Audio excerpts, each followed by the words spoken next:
Ya Allah, Goldfather terus gimana? Saya udah beli emas nih. Saya kan pengen untung, kenapa? Malah buntung Goldfather. Assalamualaikum warahmatullahi wabarakatuh, keluarga emas Indonesia dimanapun Anda berada. Hari ini harga emas turun sangat jauh dan banyak di grup keluarga emas Indonesia yang menanyakan, Goldfather gimana nih? Apa yang terjadi?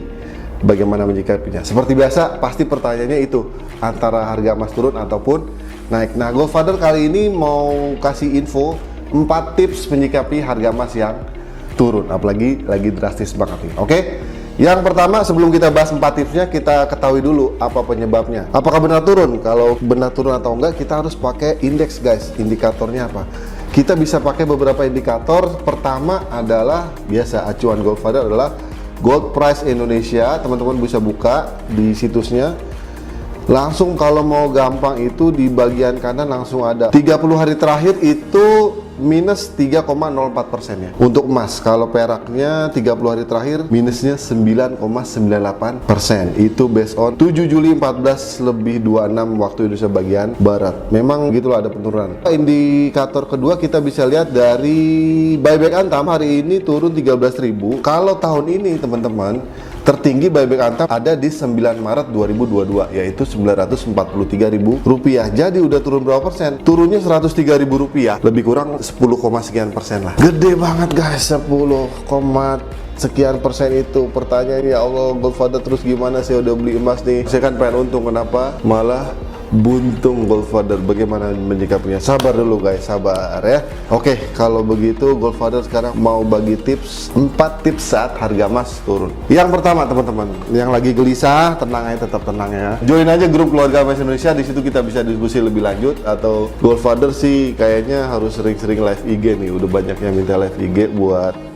kita diskusi secara langsung. Pertama, kalau kita lagi turun gini, kita harus tahu dulu posisi kita nih di mana. Kita lagi mau jual atau mau beli. Nah, kalau mau jual teman-teman dan kita belinya udah harga tinggi, akan turun drastis. Kalau kita jual kan itu istilahnya cut loss lah. Nah, barangkali kalau memang kita masih bisa tahan, itu kita jangan jual dulu. Disimpan aja. Kita tunggu nanti beberapa tahun lagi jangka panjang ya teman-teman ya. Mudah-mudahan harga emasnya bisa naik. Yang kedua, kalau udah kepepet juga butuh uangnya, mau dijual, ingat jangan lupa ada satu alternatif lagi untuk menjadikan emas ini jadi uang tanpa harus menjual, yaitu dia apa? Digadaikan. Teman-teman bisa cek tempat paling murah atau paling ekonomis kalau menggadai emas, khususnya emas batangan ya, ada di video Goldfather, tempat gadai paling ekonomis ya. Jadi kalau lagi butuh duit banget, kita ya namanya kebutuhan ya teman-teman ya, bisa dijual, bisa juga digadai. Nanti kalau pas harga emasnya naik, bisa kita tebus atau baru kita jual, atau nilai gadainya bisa ditambahkan. Nah, kalau yang posisi mau beli gimana nih kalau ngeliat harganya turun? Senang apa sedih? Kalau Goldfather sih terus terang lagi harga emas turun ya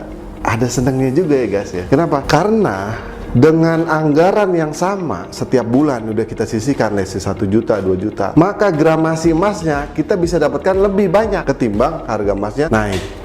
Contoh, kita udah sisihkan 1 juta rupiah per bulan. Kalau waktu harga emas kemarin kan sempat 1 juta, bahkan 1 juta lebih, kita harus nambah. Nah, sekarang kalau 900-an kan berarti pakai uang 1 juta ada kembaliannya tuh. Kembaliannya bisa kita simpan atau kita belikan emas yang kecil-kecil. Jadi gramasi emasnya bisa nambah. Itu kalau posisi teman-teman yang mau beli. Dan seperti yang Goldfather bilang, ada berbagai cara untuk beli emas atau strategi membeli emas. Salah satunya adalah gradual buying ya guys. Belilah per bulan. Dengan beli per bulan sesuai anggaran kita, maka kita akan mendapatkan emas dengan berbagai harga. Jadi risikonya itu bisa terbagi, nggak kepada satu poin misalnya langsung jebret gitu kan, 100 juta langsung dibeliin terus nggak beli lagi. Tapi kalau beli 100 juta, let's say kita bagi 10 bulan, 10 juta, 10 juta, 10 juta, 10 juta, itu kan harganya beda-beda. Nah, nanti ada harga rata-rata tuh guys, itu bisa lebih enak. Atau Goldfather selalu ingat, ada satu subscriber yang komen, Goldfather, saya melihat secara teknikal dan juga fundamental. Jadi begitu harga turun, dia hitung lagi kapan benar-benar puncak turunnya, baru dia beli di situ.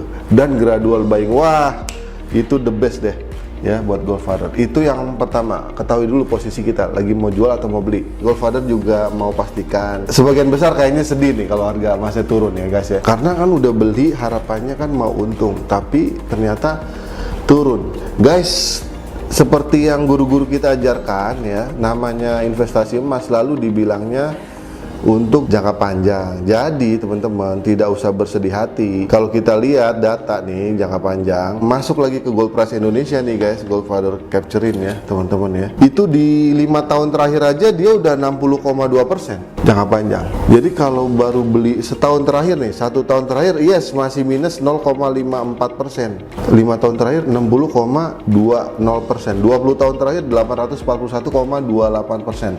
Itu based on gold price Indonesia 7 Juli 1432 WIB guys. Jadi memang investasi emas untuk jangka panjang ya.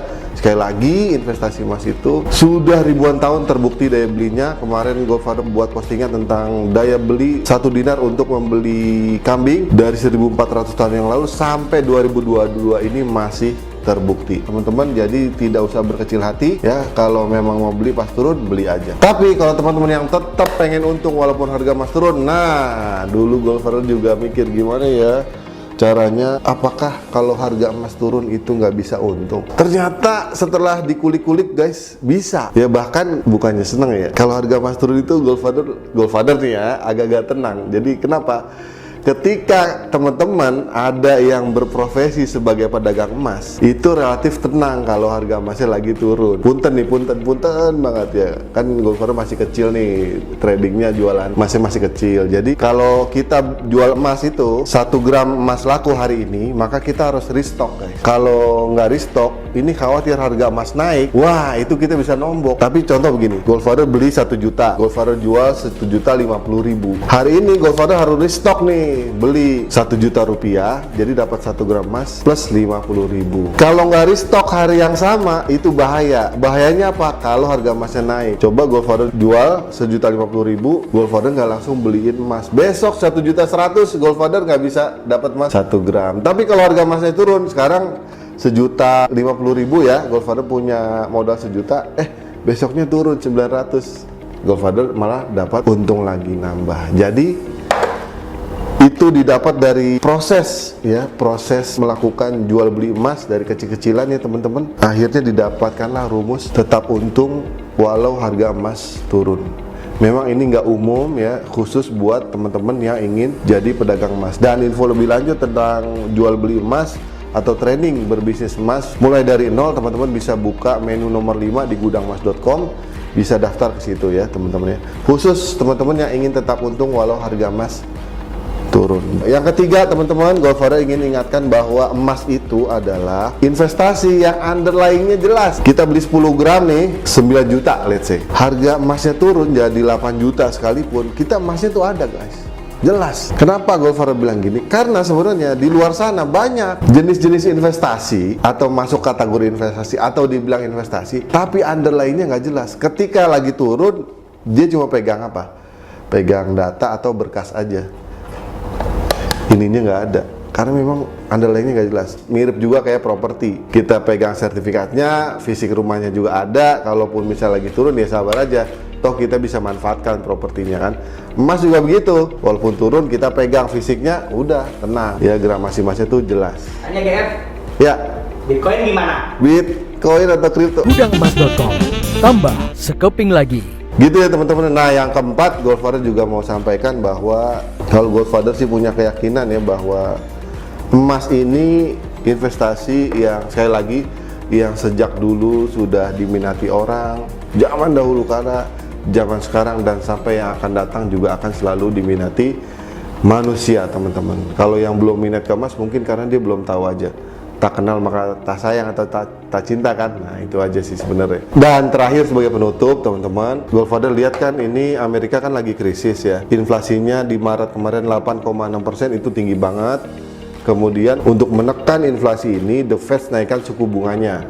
Kalau suku bunga The Fed naik maka logikanya US dollar menguat. US dollar menguat, rupiahnya melemah. Ya, rupiah kita udah tembus 15.000 kan. Kalau US dollar menguat, demikian juga emasnya melemah, turun 1.700-an. Cuma Goldfather juga lihat kira-kira Amerika mau tahan sampai kapan ya. Karena The Fed itu menaikkan suku bunga ini tertinggi dalam 28 tahun terakhir kalau Goldfather nggak salah ya. Bayangin guys, 28 tahun terakhir tertinggi di bulan ini. Berarti ada something di industri moneter mereka tuh guys. Oke. Jadi di saat krisis, this is the safe haven guys.